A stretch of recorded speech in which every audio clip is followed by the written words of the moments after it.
So far we have discussed many methods for solving LPP, graphical method, simplex method, etc. Now we are looking another method, dynamic programming. How we will solve an LPP using dynamic programming technique. It is actually developed by Richard Bellman. Many decision-making problems involve a process that takes place in several stages in such a way that at each stage the processes depend on the strategy chosen. Such type of problems are called dynamic programming problems. Actually, in dynamic programming, the solution of this decision taking is done through different stages. So, each stage the process is dependent on the strategy chosen at that stage. So, dynamic programming is a technique of optimization using multi-stage decision process in which a sequence of interrelated decision has to be made. That is, the decision need to be taken in the stage 2 is depend on the results of stage 1. So, it provides a systematic procedure for determining the combination of decisions which are maximizing the overall effectiveness. So, the dynamic programming technique decomposes the original problem into a number of variables into number of sub-problems or stages, each in one variable. The solution is obtained in an orderly manner by starting from one stage to the next stage and completed after the final stage is reached. Here, the original problem is subdivided into sub-problems or stages. Okay.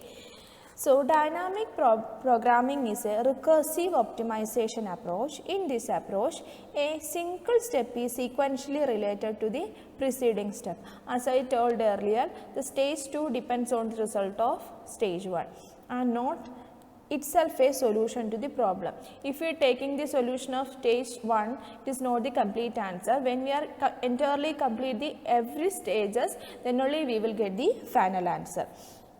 A single step contains information that identify a sequence of the optimal solution. This approach is used to solve the problem requiring a sequence of interrelated decisions. This approach optimizes an n decision variable problem by decomposing it into n stages. That is why if a question having n variables, it should have n stages in the dynamic programming, that is each decision variable is a stage. So, assigning an optimal value to each variable and combining the results from each stage to generate the overall solution to the problem. At each stage, the decision rule is determined by evaluating a criteria or objective function called a recursive equation. The optimal solution of one problem is used as the input of the next subproblem. Then its result used as the input of next one. By the time we solve the last problem, we will get the optimal solution for the entire problem. Before solving an exercise, we can look at some terminologies. That is, first is stage.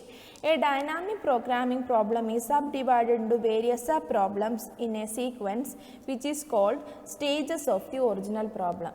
Usually, it is a portion of decision problem for which a separate decision can be taken.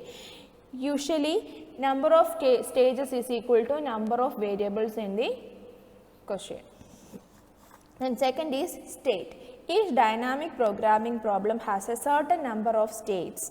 If a LPP has 3 constraints and 2 variables, then we can say that there is 3 states and 2 stages.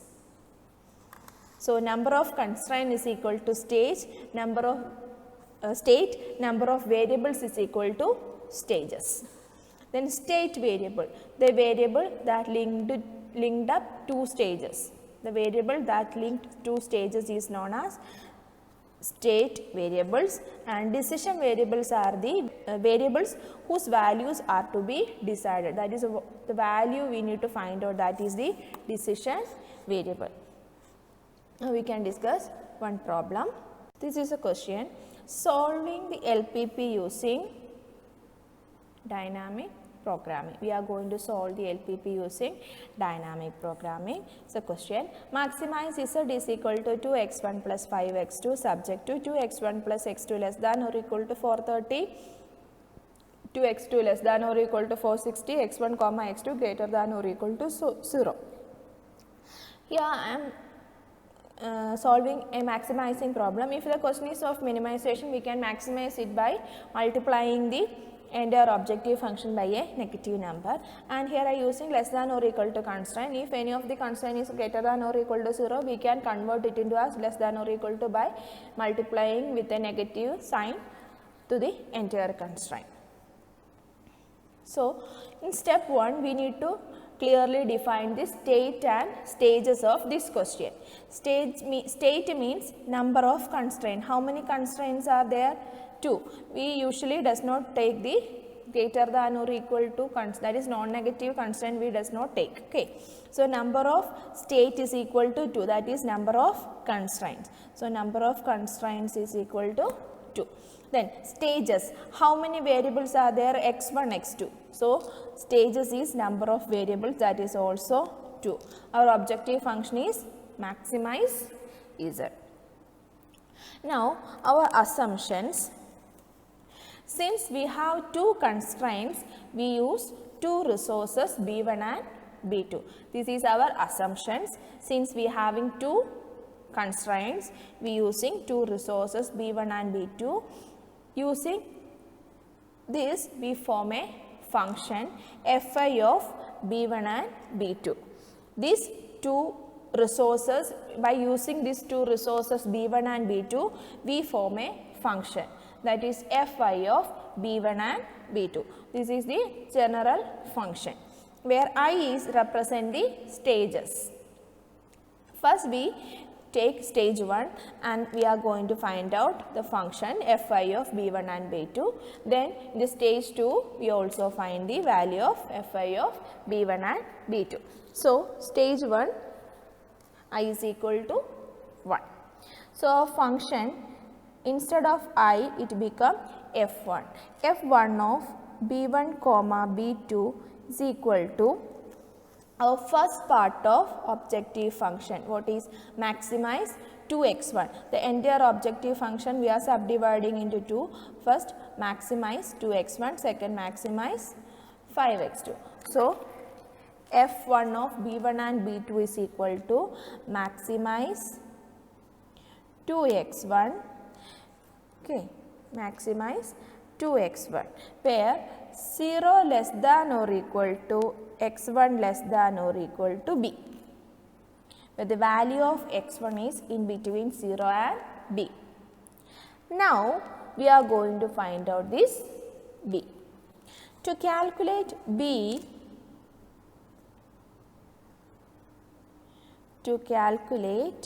now we are going to calculate b. b is equal to minimum of b1 divided by coefficient of x1 comma b2 divided by coefficient of x1. Actually, b1 is equal to right hand side of our constraint 1 430, b2 equal to right hand side of constraint 2 460. So, b1 equal to 430 and b2 equal to 460. Actually, our equation become b is equal to minimum of 430 divided by, what is the coefficient of x1 in this first constraint? That is 2. In x1 in second constraint 0. So, 430, so b is equal to minimum of 430 divided by 2 comma 460 divided by 0. That is minimum of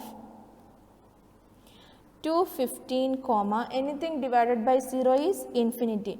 Which is the minimum value, 215 or infinity? 215. So, value of b is 215.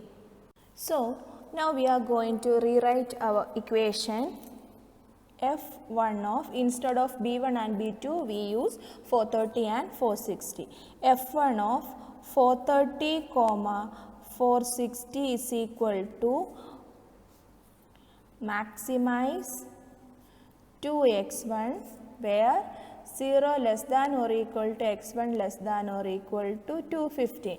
Since x1 is having a range of value in between 0 and 215, 2 is a constant, we can take it outside, that is 2 into maximum of x1. So, now we are going to solve the value of x1, that is x1 is equal to minimum of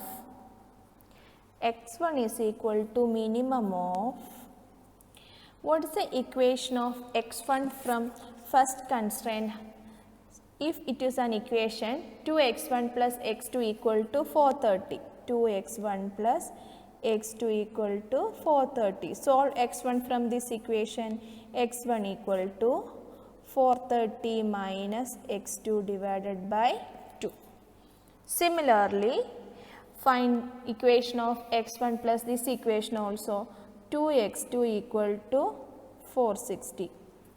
Then what is that is 0x1 plus 2x2 equal to 460. Then what is x1? x1 equal to 460 minus 2x2 divided by 0. This is the values of x1 and x2 from these two constraints. So, x1 is minimum of 430 minus x2 by 2 or 460 minus 2x2 minus 0. So, I am writing x1 equal to minimum of 430 minus x2 divided by 2 comma 460 minus 2x2 divided by 0. What is the value of 460 minus 2x2 divided by 0? Anything divided by 0 is infinity. So, obviously minimum value is 430 minus x2 by 2. So, x1 is equal to minimum of 430 minus x2 divided by 2. So, we can write our function f1 of 430 comma 460 is equal to, this was equation, 2 into, now x1 is minimum of 430 minus x2 divided by 2. This is the completion of first stage. If we need to find out the minimum value of this, we need to find out x2. So,